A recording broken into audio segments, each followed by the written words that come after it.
नमस्कार, मैं सोनिका चौधरी। आप सभी का स्वागत है आपके अपने YouTube channel study with Sonika Chaudhary में। आज हम एनसीईआरटी सामाजिक विज्ञान इतिहास की जो बुक है कक्षा 8 की, उसके चैप्टर नंबर 7 का अध्ययन करेंगे।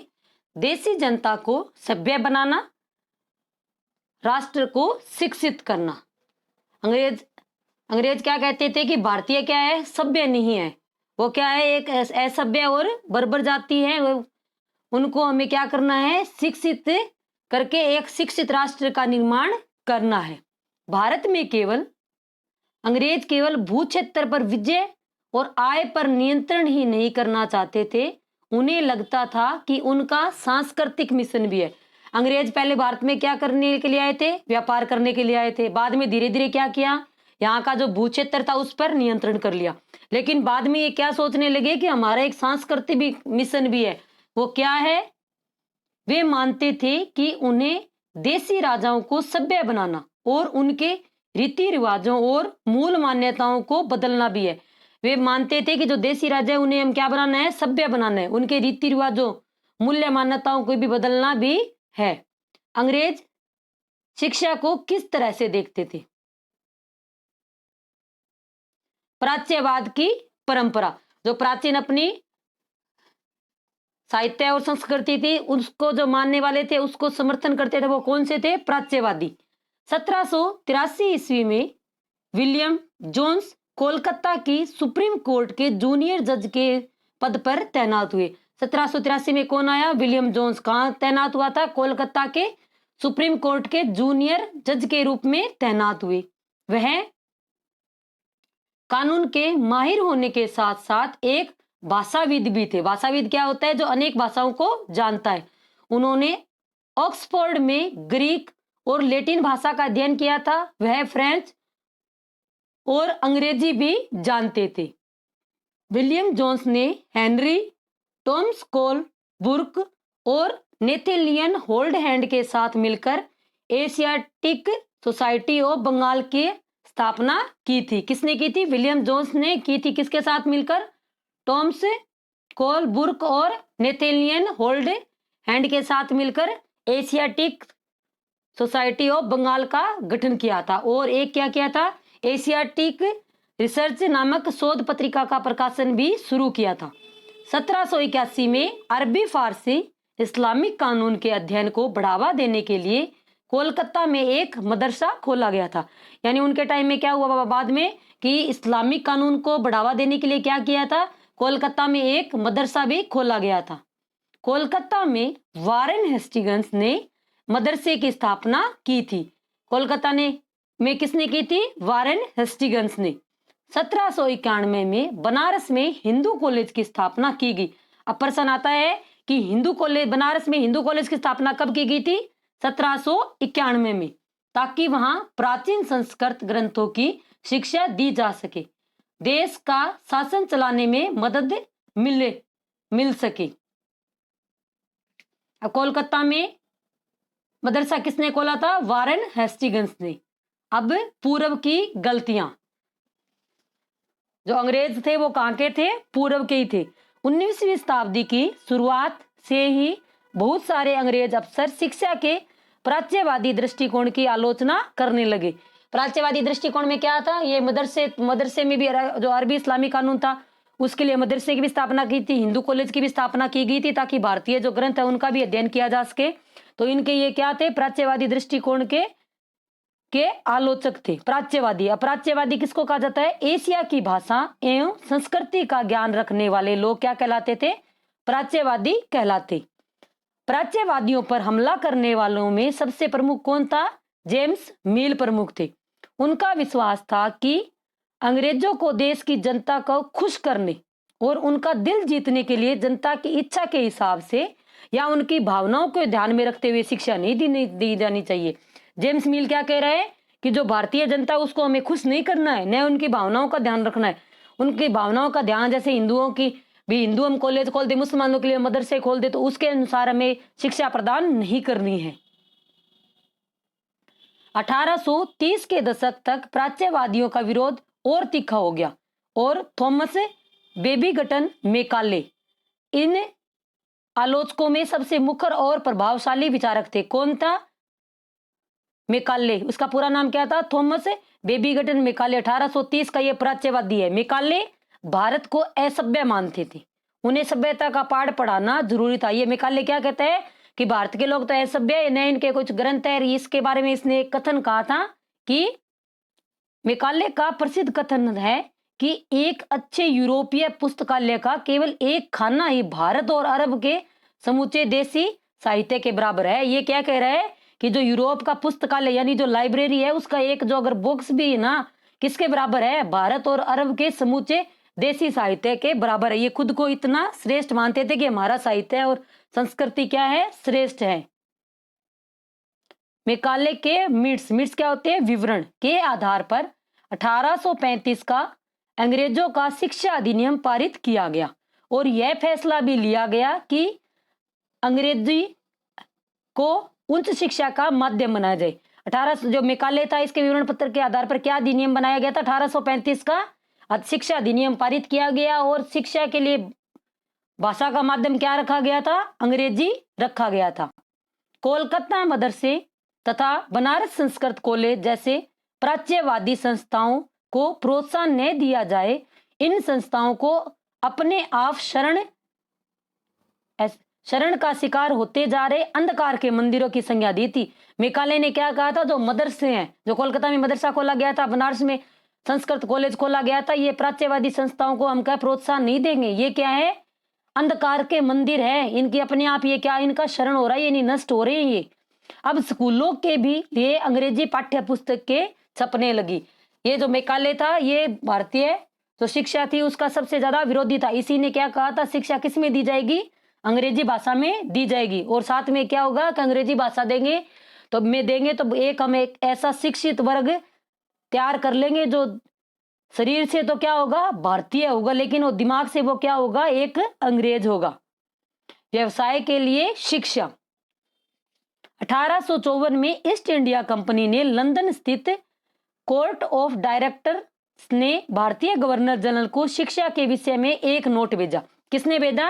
1854 में ईस्ट इंडिया कंपनी ने के लंदन ऑफ स्थित कोर्ट ऑफ डायरेक्टर ने भारतीय गवर्नर जनरल को एक नोट भेजा। कंपनी के नियंत्रक मंडल के अध्यक्ष कौन थे? चार्ल्स वुड के नाम से जारी किया। इस संदेश को वुड का नीति पत्र, वुड डिस्पैच या शिक्षा का मैग्ना कार्टा, इसको क्या कहा जाता है? वुड डिस्पैच को क्या जाता है? भारतीय शिक्षा का मैग्ना कार्टा कहा जाता है, के नाम से भी जाना जाता है। अब वुड का डिस्पैच कब आया था? 1854 में। 1854 के नीति पत्र के बाद अंग्रेजों ने कई कदम उठाए। सरकारी शिक्षा विभागों का गठन किया ताकि शिक्षा संबंधी सभी मामलों पर सरकार का नियंत्रण स्थापित किया जा सके। 1857 में जब मेरठ और दिल्ली में सिपाही विद्रोह कर रहे थे उसी समय कोलकाता, मद्रास, मुंबई विश्वविद्यालय की स्थापना की जा रही थी। यानी क्या कह रहे हैं कि कोलकाता, मद्रास, मुंबई विश्वविद्यालय की स्थापना कब की गई थी? 1857 में। जब 1857 में देश में क्या हो रहा था? मेरठ में क्रांति प्रारंभ हुई थी। मेरठ और दिल्ली में सिपाही जब विद्रोह कर रहे थे उसी टाइम क्या है? कोलकाता और मद्रास में क्या खोले जा रहे थे? विश्वविद्यालय खोले जा रहे थे। अंग्रेज शिक्षा का प्रसार कर रहे थे।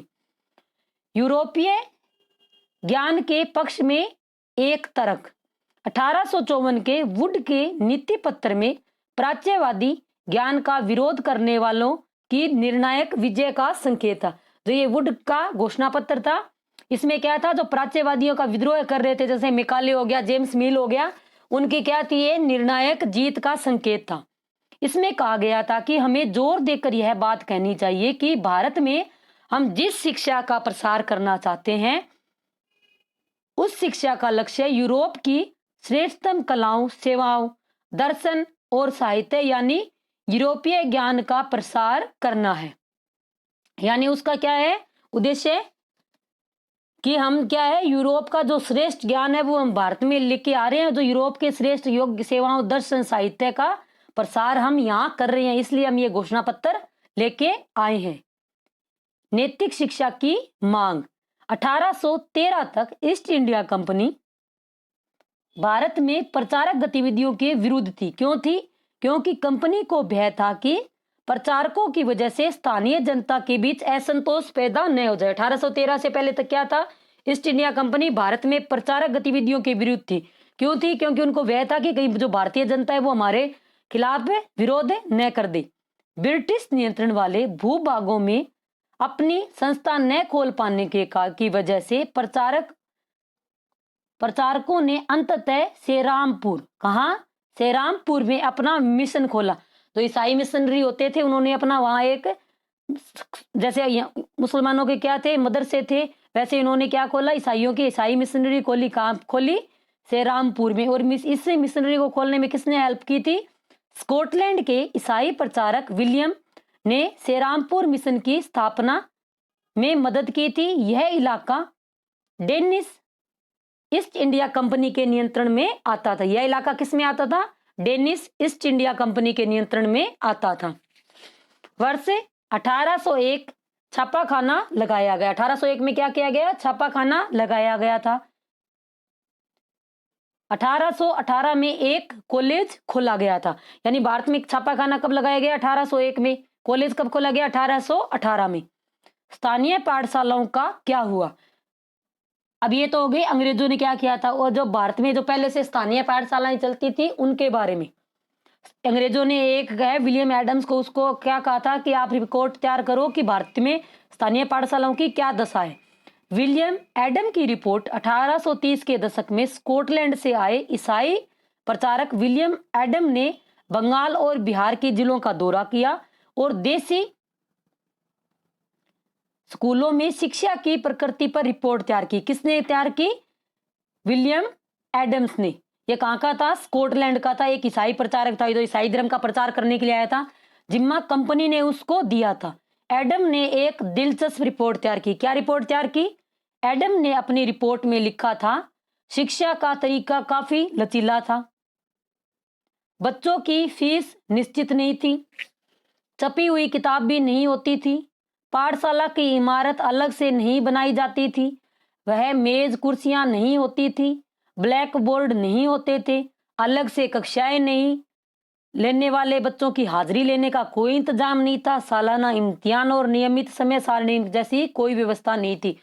फिर ये कुछ था ही नहीं, तभी उसको हम विद्यालय कैसे कह सकते हैं? अब समय सारणी तो सभी की होगी। गुरुकुल होते थे, उनमें भी तो समय सारणी होती थी कि बच्चे सुबह के समय, कई बच्चे ऐसे थे जो मान लो फीस दे सकते थे तो वो सारे दिन अध्ययन करते थे, और जो फीस नहीं दे सकते थे तो वो क्या करते थे? गुरुकुल के जो विद्यार्थी थे उनके लिए पहले भिक्षा मांग के लाते थे और फिर बाद में अध्ययन करते थे। तो समय सारणी तो सभी में थी। तो इसकी ये क्या है? बहुत दिलचस्प इसने रिपोर्ट तैयार की थी कि न तो फीस थी, न किताबें थी, न मेज है, न कुर्सियां है, ब्लैक बोर्ड भी नहीं है, कुछ भी इंतजाम नहीं है। क्या कह रहा है? इम्तिहान भी नहीं होता, नियमित समय। अब इम्तिहान नहीं होता। पहले एक चलती थी कौन सी परीक्षा? सलाका परीक्षा। सलाका परीक्षा क्या है? जैसे एक पुस्तक है, उसके अंदर जो सिलाई नहीं होती, जैसे पहले माताएं बहनें क्या करती, जो स्वेटर बुनती थी वो उसके अंदर डाली जाती थी, और जो पेज वो खुलेगा उसी पेज से बच्चे से क्या पूछा जाता था? क्वेश्चन आंसर पूछे जाते थे। तो उसको क्या कहा जाता था? सलाका परीक्षा कहा जाता था। अब ये कह रहा है कोई परीक्षा पद्धति थी नहीं। कैसे नहीं थी? अंग्रेज हर चीज में खुद को क्या कहते थे? श्रेष्ठ साबित करने की कोशिश करते थे। नई दिनचर्या, नए नियम। 1854 वुड डिस्पैच के बाद कंपनी ने देसी शिक्षा व्यवहार में सुधार लाने का फैसला लिया। नए नियमों और नियमित परीक्षण के जरिए पाठशालाओं को व्यवस्थित करना चाहती थी। 18 वुड डिस्पैच कब आया था? 1854 के बाद कंपनी ने क्या किया? देसी शिक्षा व्यवस्था में सुधार लाने का किया, और क्या कहा कि उसका जो पाठशाला है उनका क्या किया जाएगा? नियमित निरीक्षण किया जाएगा, और उनको क्या किया जाएगा? व्यवस्थित किया जाएगा। नेक्स्ट है राष्ट्रीय शिक्षा की कार्य सूची। यूरोप में आ रहे बदलाव से प्रभावित कुछ भारतीयों का मानना था कि पश्चिमी शिक्षा भारत का आधुनिकीकरण कर सकती है। जो कई भारतीय थे जो यूरोप में पढ़ के आए थे, जो पश्चिमी शिक्षा के प्रभाव में आए थे, उनको क्या लगता था कि जो पश्चिमी शिक्षा है वो भारत का क्या कर सकती है? आधुनिकीकरण कर सकती है। उन्होंने अंग्रेजों से आह्वान किया कि वे नए स्कूल, कॉलेज और विश्वविद्यालय खोले तथा शिक्षा पर ज्यादा पैसा खर्च करें। अंग्रेजी शिक्षा ने हमें गुलाम बना दिया है। जो अंग्रेजी शिक्षा है उसने क्या किया है, हमें गुलाम बना दिया है। महात्मा गांधी का कहना था कि उपनिवेशिक शिक्षा ने भारतीयों के मस्तिष्क में हीनता का बोध पैदा कर दिया। महात्मा गांधी क्या चाहते थे कि जो शिक्षा है वो किस में दी जानी चाहिए, मातृभाषा में, न कि अंग्रेजी भाषा में। क्या कह रहे हैं कि अंग्रेजी भाषा ने क्या कर दिया है, भारतीयों के मस्तिष्क में हीनता का बोध पैदा कर दिया है कि क्या है, हम लोग क्या है, हीन है। महात्मा गांधी एक ऐसी शिक्षा के पक्षधर थे जो भारतीयों के भीतर प्रतिष्ठा और स्वाभिमान का भाव पुनर्जीवित करे। महात्मा गांधी जी की दृढ़ मान्यता थी कि शिक्षा केवल भारतीय भाषाओं में ही दी जानी चाहिए। उनके मुताबिक अंग्रेजी में दी गई शिक्षा भारतीयों को अपाहिज बना देगी। उनकी क्या मान्यता थी कि अंग्रेजी क्या करेगी, भारतीयों को अपाहिज बना देगी। उसने उन्हें अपनी सामाजिक परिवेश से काट दिया है और उन्हें अपनी ही भूमि पर अजनबी बना दिया। यानी अंग्रेजी ने क्या किया है, उनको अपनी भूमि परिवेश से काट दिया है और अपनी भूमि पर क्या बना दिया है, अजनबी बना दिया है। साक्षरता ही शिक्षा नहीं है। यानी कोई व्यक्ति पढ़ लिख गया तो इसका मतलब ये नहीं है कि वो साक्षर हो गया। साक्षर कौन है, इसके लिए महात्मा गांधी ने क्या कहा था, महात्मा गांधी ने लिखा था कि शिक्षा से मेरा मतलब इस बात से है कि बालक और मनुष्य के मस्तिष्क और भावना के श्रेष्ठ तत्वों को सामने लाया जाए। यानी शिक्षा से मेरा मतलब क्या है कि मस्तिष्क और भावना के जो श्रेष्ठ तत्व है उनको क्या किया जाए, सामने लाया जाए।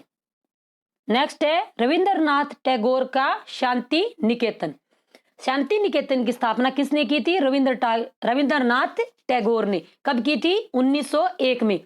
जब ये स्कूल में थे तो स्कूल में इन्होंने जो अनुभव किए तो उनके बाद इन्होंने जब ये सोचा था कि जब मैं बड़े होऊंगा तो एक पाठशाला खोलूंगा जिसमें क्या होगा, प्राकृतिक परिवेश में बच्चे खुश होके सीखेंगे और सृजनात्मक तरीके से सीखेंगे। यानी उनको टीचर अध्यापक की जरूरत नहीं होगी, वो खुद खेल खेल में अध्ययन करेंगे।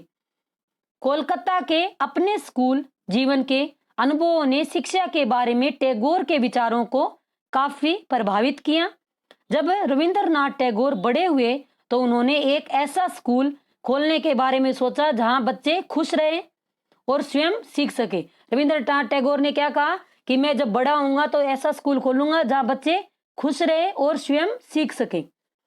टैगोर का मानना था कि सृजनात्मक शिक्षा को केवल प्राकृतिक परिवेश में ही प्रोत्साहित किया जा सकता है। सृजनात्मक जो क्या है शिक्षा है उसको किस परिवेश में प्राप्त किया जा सकता है, प्राकृतिक परिवेश में। क्योंकि प्रकृति के अंदर अगर बालक रहेंगे तो वहां सृजनात्मकता की अनेक बातें सीख सकेंगे। इसलिए कोलकाता से 100 किलोमीटर दूर एक ग्रामीण परिवेश में अपना स्कूल खोलने का फैसला किया। कब खोला था, 1901 में। नाम क्या है, शांति निकेतन।